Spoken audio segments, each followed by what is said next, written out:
በአሜሪካና በደቡብ አፍሪካ እየተካረረ የመጣው ሰጣ ገባ ሌላ መልክ ከያዘ ሰነባብተዋል። እርግጥ ነው የትራምፕ ያልተጠበቀ ውሳኔ ዓለምን ማናጋት ከጀመረ ሰንብተዋል። ትራምፕ ዓለምን ሌላ መልክ፣ ሌላ ቅርጽ እያስያዙት ነው። ትራምፕ ለአፍሪካ ባላቸው አነስተኛ ትኩረት ፊት ለፊት የተጋፈጡት ከደቡብ አፍሪካ ነው። ለምን ደቡብ አፍሪካ ብሎ መጠየቅ ተገቢ ይሆናል። ሰላም ጤና ይስጥልኝ። የአድማስ ዜና ተከታታዮች፣ የአፍታ ዳሰሳችን ይህ ጉዳይ ነው። ቻናላችን ሰብስክራይብ በማድረግ ተከታተሉን። ነገሩ አገሪቱ በኢኮኖሚ ፈርጣማ ከሚባሉ አፍሪካ ሀገራት መካከል የምትመደብ ብትሆንም አገሪቱ አሜሪካ ከምታደርገው የኢኮኖሚ ጫና ለመውጣት የምትፍጨረጨር ናት። የብሪክስ አባልነት በቀዳሚ የምትመራው ሀገር ደቡብ አፍሪካ ዶላርን ከገበያ ለማስወጣት ከነ ቻይናና ሩሲያ የምትተባበር ናት የሚል ቅሬታ አላቸው ትራምፕ በአገሪቱ ላይ። ሁለቱ አገራት ሰጣ ገባ የጀመረው ግን መሬት ሕግ ላይ ነው ይባልላቸዋል።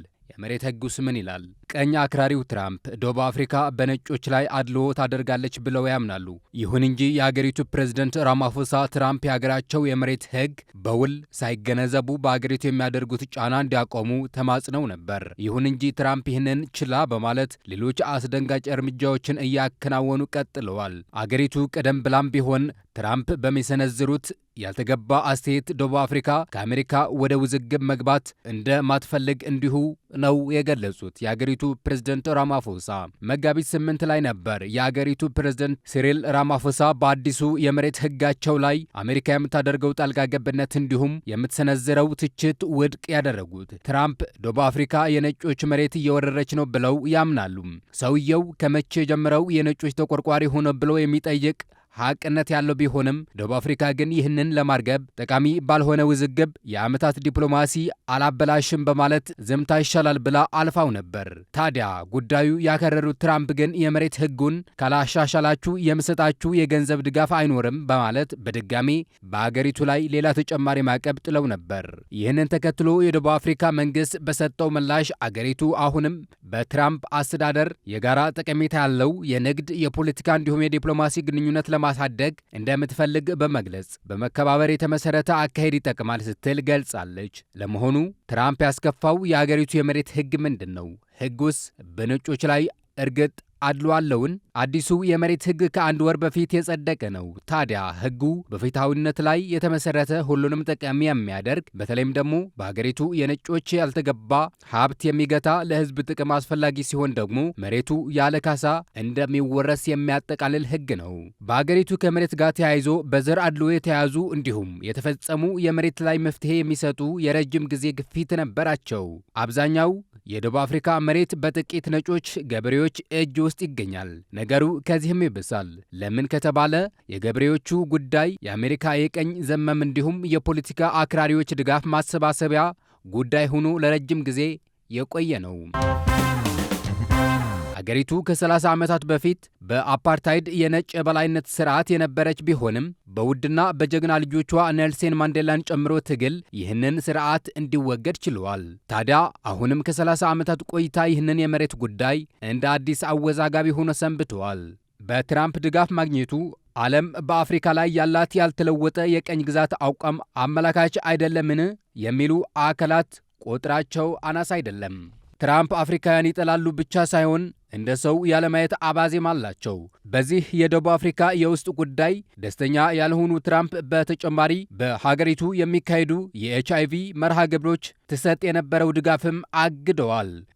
ለዚህ የትራምፕ እርምጃ መልስ የሰጡት ራማፎሳ ከአሜሪካ የምናገኘው የገንዘብ ድጋፍ የአደጋ ጊዜ ነው በማለት ለሀገሪቱ የሚደረገው የኤድስ ድጋፍ የሆነው ፔምፋየር ውጭ ሌላ እንደማይደረግ ጠቅሰዋል። አገሪቱ ለኤድስ መከላከያ ከያዘችው የገንዘብ በጀት 17 በመቶ መሆኑ እንዲሁም እምብዛም አይጎዳንም አይነቱ አስተያየት ነው የሰጡት። ከአፓርታይድ ስርዓት በኋላ 30 ዓመታትን የተቆጠሩባት ደቡብ አፍሪካ አካሄዱ አሁንም በመሬት ባለቤትነት ይስተዋላል ብለው የሚሟገቱ የአገሪቱ ኃይሎች አሜሪካ የምታደርገው ማን አለብኝነት እንደማይቀበሉ እየገለጹ ናቸው።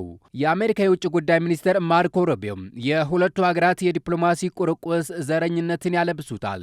በታላቋ ዋሽንግተን ላይ የደቡብ አፍሪካ ኤምባሲ የሚመሩት አፍሪካዊው አምባሳደር ኢብራሂም ረሱል ትራምፕ ይጠላሉ፣ ዘረኛ ፖለቲካ ናቸው ብለዋቸዋል። የሩቢዮ አስተያየት በዚህም አላበቃም። የደቡብ አፍሪካው አምባሳደር አሜሪካ ይጠላል፣ ስለሆነም በሀገራችን ተቀባይነት የለውም ባይ ናቸው። ታዲያ ይህንን ያልተለመደ የሁለቱ ሀገራት እርምጃ በእንዲሁ እየቀጠለ እንዳለ የቀኝ ክንፍ አክራሪ የሆነውን የትራምፕ ሚዲያ ብሬይትባርትን ሩቢዮ ዋቢ በማድረግ የደቡብ አፍሪካው አምባሳደር ከአሜሪካ ሊባረሩ መሆኑ ዘገበ። ሚዲያው እንደሚለው ከሆነ አምባሳደሩ አንድ ንግግራቸው በመጥቀስ ሰውየው ማለትም ትራምፕ በስልጣን ላይ ያሉ ሰዎች ላይ ጥቃት ጀምረዋል፣ በሀገራቸው እንዲሁም በውጭ ሀገራት የበላይነትን ለማስፈን እየጣሩ ነው ብለዋል ሲል ዘግበዋል። ለዚህ የአምባሳደሩ ንግግር የማርኮ ሩቢዮ ምላሽ ፐርሰና ነን ግራንታ የሚል ነበር። ይህ ማለት ደግሞ ተቀባይነት የሌለው ዲፕሎማት በማለት ነው በዲፕሎማሲ ቋንቋ የወረፏቸው። በዚህ የሁለቱ ሀገራት ሰጣ ገባ የሶስተኛው ወገን ሚና ምንድን ነው? ተንታኞች እንደሚሉት ከሆነ የሁለቱ ሀገራት መካረር ሌላ ገጽታ እንዳለው ነው። የዚህ መነሻ እስራኤል እንደሆነች ያምናሉ። እስራኤል ደቡብ አፍሪካን በአሜሪካ በኩል እየተዋጋች ነው የሚሉ ብዙዎች ናቸው።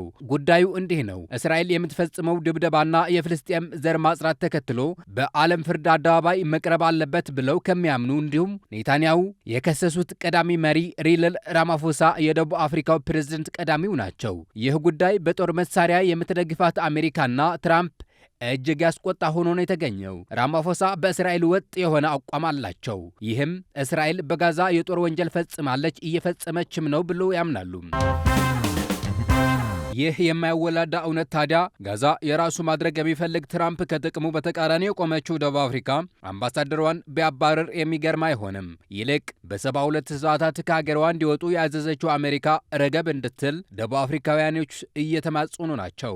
በሰላ ትችታቸው የሚታወቁት እንዲሁም በደቡብ አፍሪካ የፊታዊነት ለመቀልበስ የሚሰራው ፓርቲ ኢኮኖሚክስ ፍሪደም ፋይተርስ መሪ ጁልየስ ማሌማ እንደሚሉት ከሆነ አገሪቱ ዋይት ሃውስን በተቆጣጠረው ብርቱካናማ ቄል እንድትሸማቀቅ መፍቀድ የለበትም ሲሉ ለራማፎሳ መልእክታቸው የላኩ ሲሆን የፓን አፍሪካኒስት ኮንግረስ ዋና ጸሐፊ ኤፖፕዋ አሜሪካ በደቡብ አፍሪካ የምታደርገው የአዛዥነት ሚና በሉዓላዊነት መጫወቻ ነው ብለው ያምናሉ። ደቡብ አፍሪካ የአሜሪካ አሻንጉሊት አይደለችም፣ አገራችን የማስተዳደር ሙሉ መብት አለንና ትራምፕ ሆይ አሻንጉሊትህን ፈልግ ሲሉ ምላሻቸው ሰጥተዋል።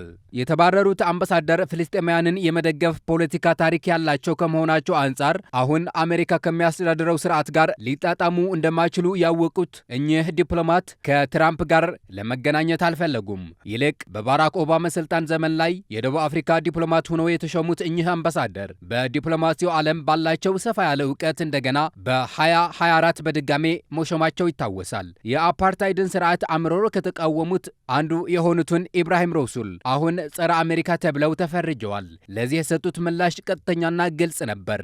ሻንጣችንን ሸክፈናል፣ ወደ አገራችን ደቡብ አፍሪካ ለመመለስ ዝግጁ ነን በማለት ያለምንም ጸጸት አሜሪካ የመልቀቅ ፍላጎታቸው እንደሆነ ተናግረዋል።